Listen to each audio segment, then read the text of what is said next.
Hi friends, welcome to Karanya's kitchen. Karanya's కిచెన్లో ఈరోజు వీడియోలో అటుకుల లడ్డూని ఎలా తయారు చేసుకోవచ్చో చూపించబోతున్నాను. దీన్ని జస్ట్ 10 నిమిషాలు ప్రిపేర్ చేసుకోవచ్చు అండ్ చాలా ఈజీ కూడా. ఎప్పుడైనా స్వీట్ తినాలనిపించినప్పుడు జస్ట్ 10 నిమిషాల్లో ఇలా లడ్డు చేసుకోండి, చాలా చాలా టేస్టీగా ఉంటుంది.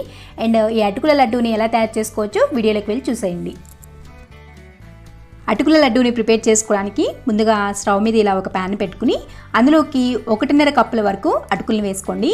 ఇక్కడ మీరు అటుకుల్ని తగ్గించి కూడా వేసుకోవచ్చు. ఇక్కడ నేను 1.5 కప్పు తీసుకున్నాను. అలా తగ్గించి వేసుకునేటట్లయితే మిగిలిన ఇంగ్రీడియంట్స్ని కూడా తగ్గించి తీసుకోండి. అండ్ ఇక్కడ తీసుకున్న అటుకుల్ని కూడా మందంగా ఉండే అటుకుల్ని తీసుకోండి, పల్చటి అటుకుల కన్నా కూడా. ఇలా అటుకుల్ని లో టు మీడియం ఫ్లేమ్లో ఒక 5 నిమిషాల పాటు, అంటే ఇవి క్రిస్పీగా వేగేంత వరకు కూడా ఫ్రై చేసుకోవాలి. అటుకుల్ని ఈ విధంగా ఒక 4-5 నిమిషాల పాటు ఫ్రై చేసుకుంటే సరిపోతుంది.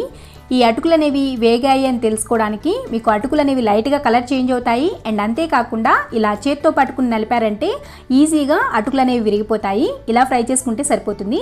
అటుకుల్ని ఫ్రై చేసుకున్న తర్వాత ఇప్పుడు ఈ ఫ్రై చేసుకున్న అటుకుని ప్లేట్లోకి వేసుకోండి. తర్వాత అదే ప్యాన్ని స్టవ్ మీద పెట్టుకుని అటుకుల లడ్డూకి బైండింగ్ కావాలి కదా, అందుకోసం ఇలా కొద్దిగా ఒక 15 నుంచి 20 వరకు బాదం పప్పును వేసుకోండి. మీరు బాదం పప్పు ప్లేస్లో నువ్వుల్ని వేసుకోవచ్చు, పల్లీల్ని వేసుకోవచ్చు, లేదు అనుకుంటే ఎండు కొబ్బరిని వేసుకోవచ్చు. ఇలా మీకు నచ్చిన వాటిని వేసుకోవచ్చు. బైండింగ్ కోసమే జస్ట్ ఇది. ఇక్కడ నేనైతే ఒక 15 నుంచి 20 వరకు బాదం పప్పును వేశాను. బాదం పప్పు వేసిన తర్వాత మీరు ఎండు కొబ్బరి ముక్కలు వేసుకునేటట్లయితే ఇప్పుడే వేసేసేయండి. ఇక్కడ నేను ఎండు కొబ్బరి పొడి వేస్తున్నాను అనమాట, అందుకని నేను లాస్ట్లో వేశాను.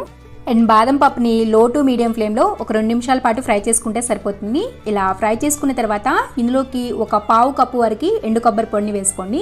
పొడి వేసుకునేటట్లయితే లాస్ట్లో వేసుకోండి. అదే ఎండు కొబ్బరి ముక్కలు వేసుకునేటట్లయితే బాదం పప్పు వేసుకునేటప్పుడే వేసుకుని ఈ బాదం పప్పుతో పాటు ఒక 2 నిమిషాల పాటు ఫ్రై చేసుకోండి. పొడి కాబట్టి తొందరగా మాడిపోయే ఛాన్స్ ఉంటుంది, అందుకని లాస్ట్లో వేసుకోమన్నాను.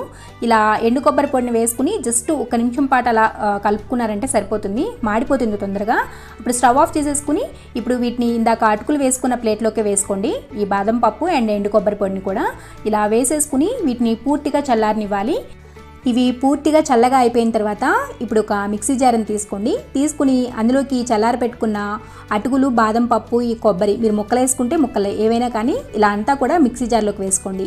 ఇలా మొత్తం కూడా మిక్సీ జార్లోకి వేసుకున్న తర్వాత ఇందులోకి ఫ్లేవర్ కోసం ఒక 2-3 యాలకుల్ని వేసుకోండి. మీ దగ్గర యాలకుల పొడి ఉంటే 1 టీ స్పూన్ వరకు వేసుకోవచ్చు.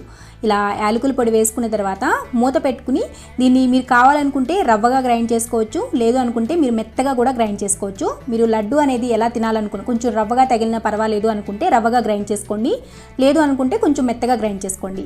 ఇక్కడ నేనైతే కొంచెం రవ్వగానే గ్రైండ్ చేశాను. ఇక్కడ నేను మీకు గ్రైండ్ చేసిన తర్వాత చూపిస్తున్నాను. ఇలా గ్రైండ్ చేసుకుంటే సరిపోతుంది.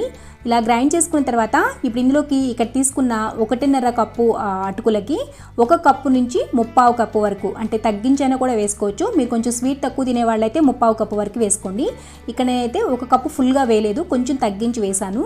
బెల్లాన్ని లైట్గా తురిమి వేసుకోండి. వేసుకున్న తర్వాత దీన్ని అన్నీ కూడా చక్కగా కలిసేటట్లు ఒకసారి బాగా గ్రైండ్ చేసుకోండి. ఇక్కడ నేను మీకు గ్రైండ్ చేసిన తర్వాత చూపిస్తున్నాను. చూసారు కదా, ఇలా బెల్లం కూడా వేసిన తర్వాత మనకి ఇది లడ్డు చుట్టడానికి బైండింగ్ అనేది వస్తుందన్నమాట బెల్లం వల్ల. అండ్ మీరు తీసుకునే బెల్లం కూడా కొంచెం జిగురుగా ఉండే బెల్లాన్ని తీసుకోండి. అప్పుడు మనకి లడ్డు అనేది ఉండ చుట్టడానికి వస్తుంది, లేదనంటే పొడి పొడిగా అయిపోతుంది అనమాట. సో ఈ విధంగా గ్రైండ్ చేసుకుంటే సరిపోతుంది. ఇప్పుడు ఈ గ్రైండ్ చేసుకున్న మిక్స్ని పక్కన పెట్టేసుకుని ఇందాక అటుకులు వేయించుకున్న ప్యాన్ని స్టవ్ మీద పెట్టుకుని అందులోకి 1 టీ స్పూన్ వరకు నెయ్యిని వేసుకోండి. మీరు కొంచెం నెయ్యి ఫ్లేవర్ ఎక్కువ ఇష్టపడే వాళ్ళైతే 2 టీ స్పూన్ల వరకు కూడా వేసుకోవచ్చు. ఇక్కడ నేనైతే 1 టీ స్పూనే వేశాను. నెయ్యి వేసుకుని నెయ్యి అనేది లైట్గా కాగిన తర్వాత ఇప్పుడు ఇందులోకి ఒక 10 నుంచి 15 వరకు జీడిపప్పును వేసుకోవచ్చు. ఇక ఈ బాదం పప్పు, జీడిపప్పు అనేది మీ ఫ్లేవర్కి తగ్గట్లుగా మీరు కొంచెం ఎక్కువ వేసుకున్నా పర్వాలేదు అనుకుంటే కొంచెం ఎక్కువైనా వేసుకోవచ్చు. ఇక్కడ నేనైతే ఒక 10 వరకు వేశాను. ఇలా జీడిపప్పు వేసుకుని వీటిని కూడా లో టు మీడియం ఫ్లేమ్లో ఇవి లైట్గా కలర్ చేంజ్ అయ్యేంత వరకు ఫ్రై చేసుకోండి. ఇవి ఈ విధంగా లైట్గా కలర్ చేంజ్ అయిన తర్వాత ఇప్పుడు ఇందులోకి ఒక 5 నుంచి 6 వరకు కిస్మిస్లను వేసుకోండి. మీకు ఇష్టం ఉంటే వేసుకోండి, లేదంటే స్కిప్ చేసేయచ్చు.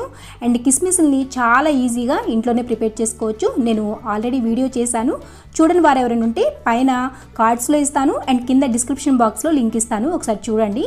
చాలా ఈజీగా ప్రిపేర్ చేసుకోవచ్చు. కిస్మిస్లు అనేది ఈ విధంగా చక్కగా పొంగిన తర్వాత ఇప్పుడు స్టవ్ ఆఫ్ చేసి ఈ ప్యాన్ పక్కన పెట్టేసుకుని నెయ్యి అనేది వేడిగా ఉన్నప్పుడే ఇందులోకి మనం ముందుగా గ్రైండ్ చేసి పెట్టుకున్న అటుకులు బెల్లం మిక్స్ ఉంది కదా, ఆ మిక్స్ అంతా కూడా వేసుకోండి. వేడిగా ఉన్నప్పుడు వేసుకుంటే బెల్లం అనేది సాఫ్ట్ అయ్యి మనకి లడ్డు చుట్టడానికి బైండ్ అనేది వస్తుందన్నమాట. అప్పుడు ఈజీగా ఉంటుంది మీకు లడ్డు చుట్టుకోవడానికి, గట్టిగా కష్టపడాల్సిన అవసరం ఉండదు. ఇలా మొత్తం మిక్స్ వేసుకున్న తర్వాత ఇదంతా కూడా నేతిలో చక్కగా కలిసేటట్లు కలుపుకోండి. ఇది గోరువేడిగా ఉంటుంది, మనకి పెద్దగా వేడే ఉండదన్నమాట. జస్ట్ అలా చేత్తో అయినా కూడా కలుపుకోవచ్చు. ఇలా మొత్తం కూడా మిక్స్ చేసుకున్న తర్వాత ఇక లడ్డూలాగా చుట్టుకోవడమే. మీరు తొందరగా చుట్టుకుంటే లడ్డు అనేది ఈజీగా బైండ్ అవుతుంది. మీరు లేట్ చేసే కొద్దీ అంటే అది చల్లారే కొద్దీ మీకు లడ్డు అనేది చుట్టడానికి కొంచెం వస్తుంది బైండింగ్ అనేది, కానీ కొద్దిగా గట్టిగా ప్రెస్ చేయాల్సి వస్తుంది అంతే. ఇక నేను మీకు ఒక లడ్డు చేసిన తర్వాత చూపిస్తున్నాను. చూసారు కదా, చాలా చాలా టేస్టీగా ఉంది లడ్డు అయితే. తప్పకుండా ట్రై చేయండి, ఎమ్మీగా ఉంటుంది. ఎప్పుడైనా ఫాస్ట్గా ఏదైనా స్వీట్ తినాలి అనిపించినప్పుడు 10 నిమిషాల్లో ఇలా అటుకుల లడ్డూని చేసుకోండి, చాలా టేస్టీగా ఉంటుంది. ఇక నేను మీకు ఒకటైతే చేసి చూపించాను కదా, ఇదే విధంగా మిగిలిన అంతా పిండితో కూడా లడ్డూల్ని ప్రిపేర్ చేసుకోవాలి. చాలా చాలా టేస్టీగా ఉన్నాయి. తప్పకుండా అందరూ ట్రై చేయండి. ట్రై చేసి మీకు ఎలా వచ్చిందో కూడా కామెంట్ చేసి చెప్పండి. మీకు ఈ వీడియో కానీ నచ్చినట్లయితే ఈ వీడియోని లైక్ చేయండి, ఈ వీడియోని మీ ఫ్రెండ్స్కి రిలేటివ్స్కి షేర్ చేయండి. మరిన్ని ఎమ్మీ అండ్ టేస్టీ రెసిపీస్ కోసం కారణ్యాస్ కిచెన్ని సబ్స్క్రైబ్ చేసుకోండి అండ్ పక్కనే ఉన్న గంట సింబల్ కూడా నొక్కండి. Thanks for watching.